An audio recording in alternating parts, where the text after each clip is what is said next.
right, it's time to sort it out, Sean. On the east side. On the east side, our producer set us up. We got top 6 playing, not in at the moment. This is on our board what the East looks like. We're going to work it out, sort it out, talk it out. Yeah. Top 6, I think a couple of these. You want to start bottom to top to bottom? What would you prefer? Well, let's go top to bottom because we know who's going to be in the top for the most part, right? Yeah. I mean, we know at least 3 of these teams are staying. And I think we're in lockstep. I would say 4. I would say the top. I would say the top 4. I think Orlando is serious. You love yourself some Orlando. I love myself some Orlando Magic, and that's without Boncaro. That's without Boncaro. So once he gets back, I think they're for me solidified to be in the top 6 in the East. So I think you can keep all the top 4. And just so we're keeping timestamps, this man called it before Wagner hit a 3 on the Lakers noggin the other night. Correct. Which was just this is before the season. Awful. So Orlando, I'm with you. I think that's a team that's top 6 in the East without question. Now, let's just stay in the top 6 here. Miami, I know you're kind of on the outs with them. That's a team, though, that because they're so experienced, I never can tell. Obviously, they're taking the regular season seriously, but I can never get a real just pulse in the room on them. Well, like a perfect example is Jimmy shows up and shows that, like, he reminds everyone that he's Jimmy Butler the other night. He went crazy at like 25. He's like, okay. Almost a double dub. Yeah. All right. This is Jimmy can still show up and put on a big time game. So yeah, they're tough to judge. What I was getting at earlier was if they played any of these teams in the top 4, they're losing. They're losing. Like and it's not a question. I don't care about Spo. I don't care about Heat culture. I don't care about any of that. They can't beat those top 4 teams on this list, in my opinion, in a 7-game series. Worth talking out because slick back hair Pat Riley always got something up his sleeve. Yeah. If they were to make a move before the deadline, maybe move like a Duncan Robinson for a piece, do you have any foresight on maybe wanting to keep them in the top 6 more so than the play-in? And just for perspective, they were a play-in team, not a playoff team last year. Well, I won't disrespect them too much. I mean, they're probably a top 6. Let's talk. The East is weak. The rest, these teams, these 2 are question marks. Outside of these 4, these teams are very suspect. I got one big checkers leap for you. Okay, talk to me. Which would make this kind of rock a little. I think Philly's going to get it right. And I think Philly right now. How right? How right? You talking about? I think 5th or 6th, right, in the standings. Interesting. I think this team, the fact that this kid McCain, I mean, you got Saquon, shout out to Ray over there, and A.J. Brown on Sunday Night Football doing a McCain TikTok ode. And I told you, Ray, can you get the Eagles locker room? Like, can the Sixers go take a class with maybe not Sirianni, but some other coach in there, maybe Fangio or Kellen Moore? Because the vibes in Philly, there's just too much talent. If Nick Nurse wasn't there, like if this is Doc's team, maybe I'm a little more pessimistic. So would you move him into the top 6 or the play-in? I move him into the top 6, and you're moving out. I would put Miami in the play-in.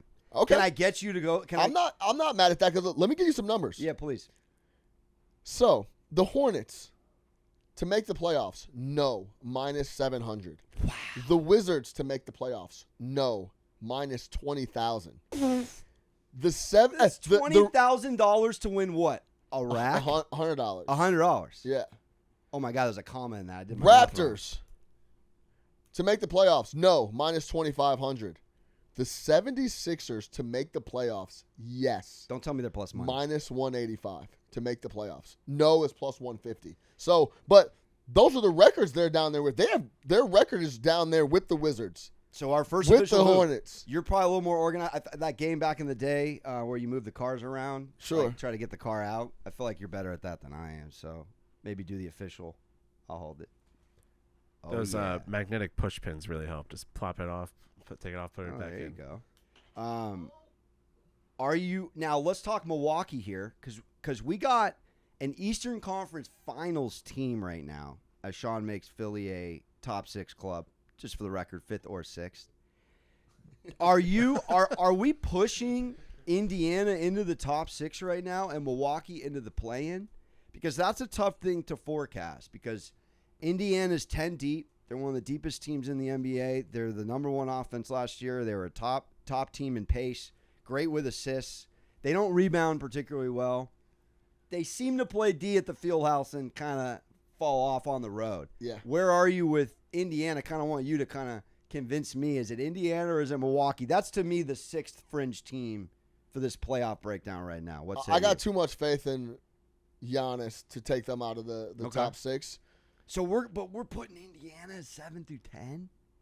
That's a wild thought. If you've been watching Indiana, they've clearly been 7 through 10. They're a play-in squad. I think the most interesting thing on this board is the play-in because I believe you could argue one or two of these teams, but like Detroit's been playing really good.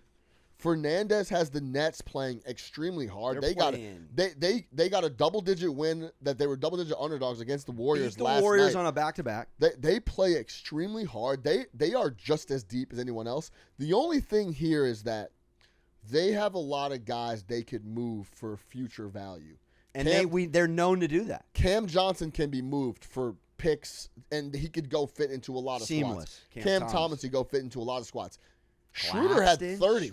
Schroeder had 30 last night against the Warriors. He could be fit into a lot of squads.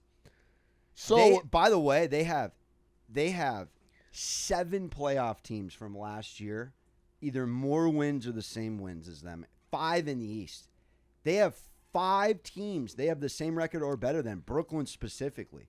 Which again, you go shut the beam down in Sacktown, take down Curry on a back-to-back as a 13.5 point dog.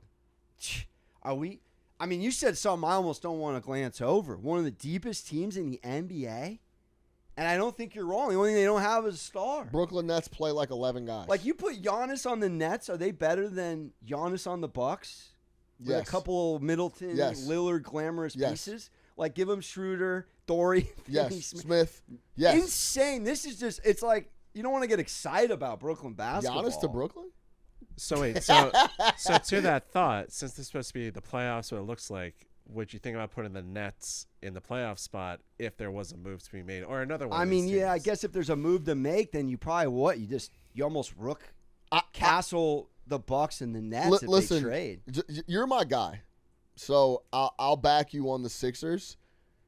They are going to have a long road to get into the top 6 because, like, you keep saying they're going to figure it out.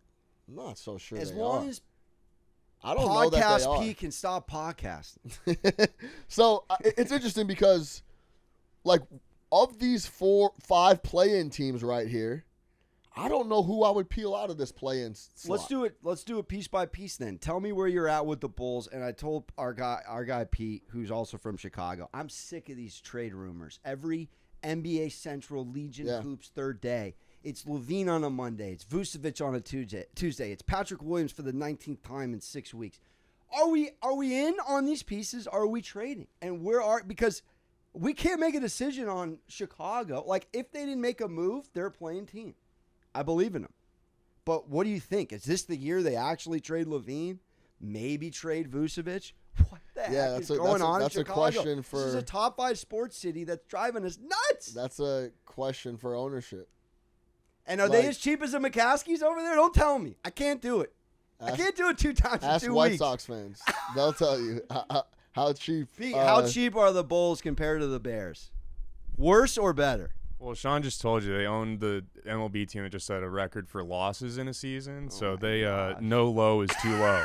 Sean's already dressed for the funeral. No low is too low. He's already dressed. So are you pessimistic, realistic about the Bulls? Oh, always pessimistic.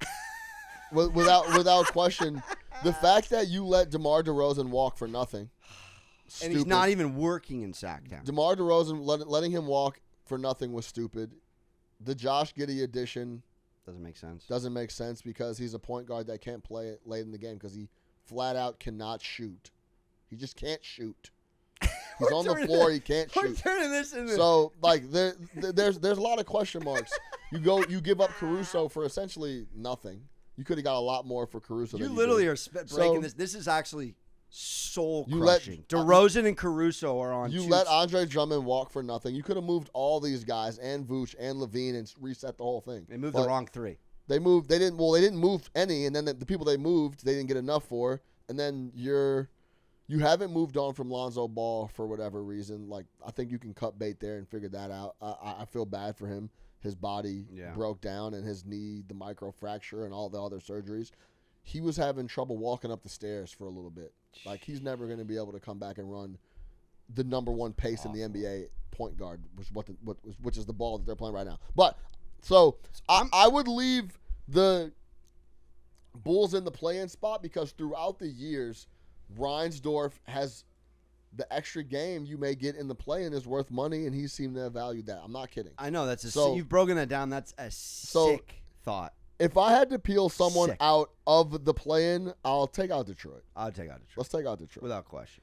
But I'm they've been playing really well. I think this is actually an easy decision to swap one from down low up to really put a button on the whole segment. Atlanta's a playing team. They're a playing team. There's only 4 slots though, dog. Yeah, how so many, you take how him many out. teams you want to put in? I know. I sit here Okay, and so I then struggle with I took Brooklyn. out I took out Detroit. Then take out one more. I know. I'm struggling. Is it Brooklyn or is it Atlanta? You need to help me talk that out. I think we have a gorgeous board here. Unless you're so down on your Bulls. Does Trae Young get moved? No, I don't think so. And Jalen Johnson's a real piece. They got like 4 dudes My that my can heart put up, won't let me take out both Detroit and Brooklyn. They've both been playing so hard. One of them's going to make the play-in my opinion. If So that's the 10, if it's the 9. It's like Atlanta has more talent, but Brooklyn plays more.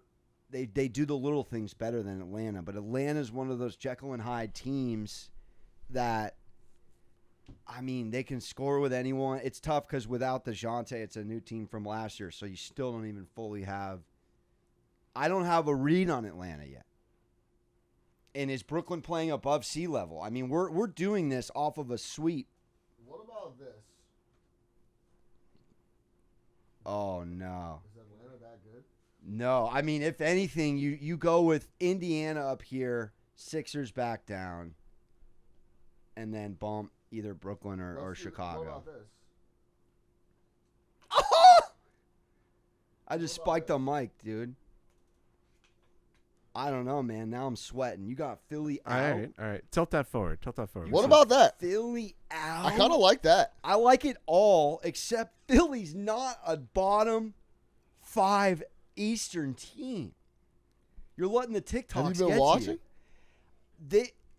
Everything that could have gone wrong went wrong. What if we never see Embiid? What if Embiid plays 20 games? This team might be better chemistry-wise with him sitting down for a little bit. That's how bad Joel Embiid's chemistry. I call him the BFG, the big friendly giant. He's nowhere near that. He's an angry giant. He is upset. He's sitting at himself like Steven Glansberg from Superbad, sulking in the corner. It's disgusting behavior. Flip the energy, but go take a timeout. Put yourself in a timeout and let the young kids, like this team, I can't do it. You had Caleb Martin. Yeah. You literally had Yabusele, the best piece from the You had international tournament. Aaron Rodgers, Devontae Adams. Don't put me in that You have category. the best defense Jim in the Harbaugh, league. leader of men. Tell me like that. But what I'm getting at is things can go south and quickly. Listen, This Nick looks- nursed me back to health. This- Nick nursed me back to meet the parents' health. This looks really bad. And we'll close it on this. As you can see, this is a very fun exercise. Take yourself through the East and the play-in situation and decide who you think is going to make the playoffs. Atlanta over Philly? Can we just move one chess piece, please? Put Philly in the play-in for me. Okay, and then take out Atlanta? Yeah. We'll have take out to. Brooklyn. Take out Atlanta. Okay. We're in New York. You live in the borough. Little love. I just... We're in New York as we move Philly up the board, who has 2 wins. That's okay. I'm supporting where you live, baby. It's only $2,300, not $3,300 to live in Brooklyn. Done and done. Go do this exercise, people at home. It's fun. That's a board.